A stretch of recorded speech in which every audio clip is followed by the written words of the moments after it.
दरियाए रावी शफीकाबाद के किनारे आबाद कई एकड़ ज़रई ज़मीनें सैलाब की नज़र हो गई। सैलाब से पहले दरियाए रावी में पानी ना होने के बराबर था। हालिया होने वाली बारिशों और इसके बाद आने वाले सैलाब ने दरियाए रावी के किनारे 2 नंबर टी के 7 मुल्हिका ज़मीनों को अपनी लपेट में ले लिया। पानी के तेज कटाव की वजह से कई एकड़ जमीन दरियाए रावी की नज़र हो गई। न्यू रावी पुल के नीचे से गुजरने वाला पानी कामरान बारादरी से टकराकर शफीकाबाद वाली साइड की जमीनों से टकराता रहा। सैलाब के दिनों में पानी का तेज बहाव ज़रई ज़मीनें हड़प कर गया। शफीकाबाद के इलाका मकीनों के मुताबिक इनके बावजदाद की जमीन दरिया बुर्द सिर्फ कामरान बारादरी की वजह से हुई। अब दरिया रावी अपनी रवानी से सिर्फ शफीकाबाद वाली साइड से ही गुजर रहा है। नुमाइंदा पीएनपी न्यूज ने जब इलाका मकीनों से सैलाब के बाद की सूरत हाल के बारे में जानने की कोशिश की तो उन्होंने क्या कहा, देखते हैं इनकी ये report. HM Fayaz, PNP news channel, Lahore. आप देख रहे हैं पीएनपी न्यूज़ चैनल। मैं इस वक्त दरियाए रावी के किनारे पर खड़ा हूं और मेरे अकब में आप देख सकते हैं न्यू रावी पुल नज़र आ रहा होगा और साथ में बारादरी। ये बहता दरिया जब सैलाब आया था तो यहाँ पर तकरीबन 2,20,000 क्यूसेक के करीब यहाँ से पानी का बहाव था।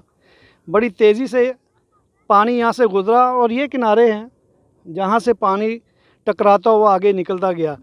ये आप देख सकते हैं कि इस वक्त यहाँ पर जो ज़मीन थी उसका कटाव हो चुका है। पहले ये आप देख लें, बिल्कुल दरियाए रावी का जो पुल नज़र आ रहा है, अगर आप उसको देखें जाविया तो बिल्कुल सीधा था। यहाँ पे ये ज़मीनें अब कट चुकी हैं। सैलाब के बाद की क्या सूरत हाल है, यहाँ के जो इलाका मुकीन है मैं उनसे बात कर, जो है ज़मीनें खा गया है। क्या वाकई दरिया ने, ये देख सकते हैं कि इस तरीके से ज़मीनें खाई हैं। यहाँ पर जो इलाके के लोग हैं ना, उनसे जानते हैं, उनसे पूछते हैं कि वो क्या कहते हैं इस हवाले से। मैं देख रहा हूँ कि इस दरिया के किनारे इसमें बड़ा कटाव आया हुआ है और काफ़ी ज़मीनें यहाँ पर जो है, मेरा ख्याल है कि दरिया बुर्द हो चुकी है। औज़ुबिल्लाहि मिनश्शैतानिर्रजीम, बिस्मिल्लाहिर्रहमानिर्रहीम। जनाब, मैं एक ज़मींदार घराने से तल्लुक़ रखता हूँ। ये हमारे ज़मीनें हैं, रकबे हैं। ये मौज़ा कोट बेगम और मौज़ा जीएम उसे का रकबा है, बड़ों की मलकियत है। एक एक मरले के यहाँ दरिया में सब मालिक हैं। दरिया में कोई गवर्नमेंट का रकबा नहीं।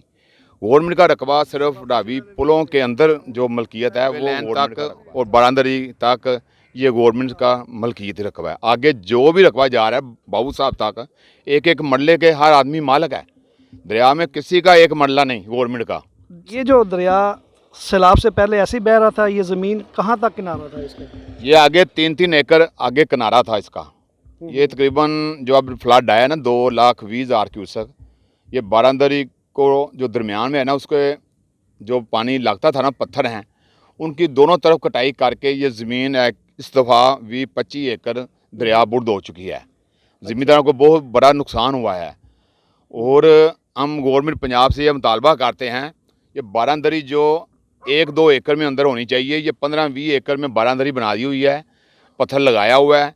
जब पानी सामने पुलों के अंदर से गुज़रता है, इसको टच करता है और दोनों तरफ ज़मीनों की कटाई करता है।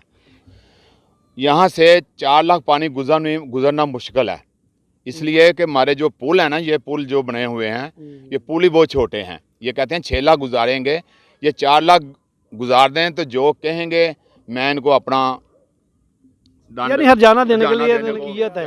अगर ये दरिया खा रहा है तो इसका मतलब दरिया के अंदर ही आपकी ज़मीनें आ रही हैं। दरिया सारे दरिया के अंदर जितनी ज़मीन है, सब हमारे फैमिली अबाव सब ज़मींदार होने के नाते सिर्फ थोड़ा या मुतालबा करता हूँ, पीछे जसर के मकाम पे 5-6 हज़ार एकड़ ज़मीन के बंद लगाएं, बड़ा बैंड लगाएं, उसमें दरे बनाएं ना। वो जो उधर कहते हैं डैम बनना है, डैम खुशक बना लें। जो 8 महीने 9 महीने काश्त करें, जो 2-3 महीने पानी के होते हैं उसमें पानी इकट्ठा करें। 1 लाख पानी डेली निकालें। ये दरिया भी बनाने की ज़रूरत नहीं, 1 लाख डेली रमान से अपने सतह से पानी चला जाया करेगा। ये तमाम दरिया जहाँ हैं आगे 6-6, 7-7 लाख का बड़ा बंद बनाएं, डैम बनाएं खुशक, उसके दरे लगाएं, 1 लाख पानी गुजारें तो पानी गुजर जाएगा सब। कोई इतना लाहौर में या आगे जो मुल्तान ये तो मुजफ्फरगढ़ नुकसान हुए हैं, नुकसान नहीं होगा। दरिया इस वक्त बह रहा है, इस तरीके से अगर ये सारा साल बहता रहे तो कैसा लगता है आपको? और ये किनारा सही है दरिया का? अगर इस तरफ इसे तरीके नाल दरिया जो चलता रहे ना, पानी यानी कि ਲੱਖ क्यूसक के हिसाब ਨਾਲ चलता रहे तो ये दरिया है ये किसी को तंग नहीं करेगा। ये हर जिमीदार भी खुश हो जाएगा जिन्होंने ਮਕਾਨ ਮਾੜੇ ਚੰਗੇ ਬਣਾਏ ਨੇ, ਥੋੜੇ ਗਰੀਬ ਆਦਮੀ ਨੇ, ਉਹ ਵੀ ਵਸਦੇ ਰਹਿਣਗੇ ਇੱਥੇ। ਲਿਹਾਜ਼ਾ ਕਿ ਦਰਿਆ ਨੂੰ ਜਿਹੜਾ ਨਾ ਇੱਕ ਜੈਸਾ ਕਰਨ ਤੇ ਫਿਰ ਹੀ ਇਹਦਾ ਕੋਈ ਹੱਲ ਨਿਕਲ ਸਕਦਾ, ਵਰਨਾ ਇਹ ਆਵਾਮ ਬਹੁਤ ਪਰੇਸ਼ਾਨ ਹੈ। ਅਸੀਂ ਵੇਖੋ ਕਿੰਨੇ ਪਰੇਸ਼ਾਨ, ਬਹੁਤ ਜ਼ਿਆਦਾ ਪਰੇਸ਼ਾਨ ਅਸੀਂ ਇਸ ਗੱਲ ਦੇ ਵਿੱਚ। क्या कहते हैं आप इस जगह पे खड़े हैं, सैलाब से पहले की सूरत क्या थी, यहाँ पे कितनी ज़मीन आगे दरिया खा चुका है, कोई है आपके अंदाज़ा? बिस्मिल्लाहिर्रहमानिर्रहीम औज़ुबिल्लाहि सर पहले ना 12 दरी की दोनों तरफ पानी गुजरता सी, हुण ऐतकी तकरीबन टोटल पानी लाहौर की तरफ गुजरिया, ठीक है। इहदी वजह नाल साडे ज़मींदारां दा बहुत हुकूमत ज़्यादा को क्या पैगाम देना चाहते हैं कि इसका सद्देबाब कैसा किया जाए, कैसे आपकी ज़मीन की हिफाजत की जाए? हुकूमत को हम शुरू से सुन रहे हैं कि अभी बंद बनना है, आज बनना है, कभी रूडा आता है, कभी कुछ आता है। बंद कहाँ बनाना चाहते हैं वो? बन रावी के किनारे, ये जो किनारा जा रहा है, हाँ जी।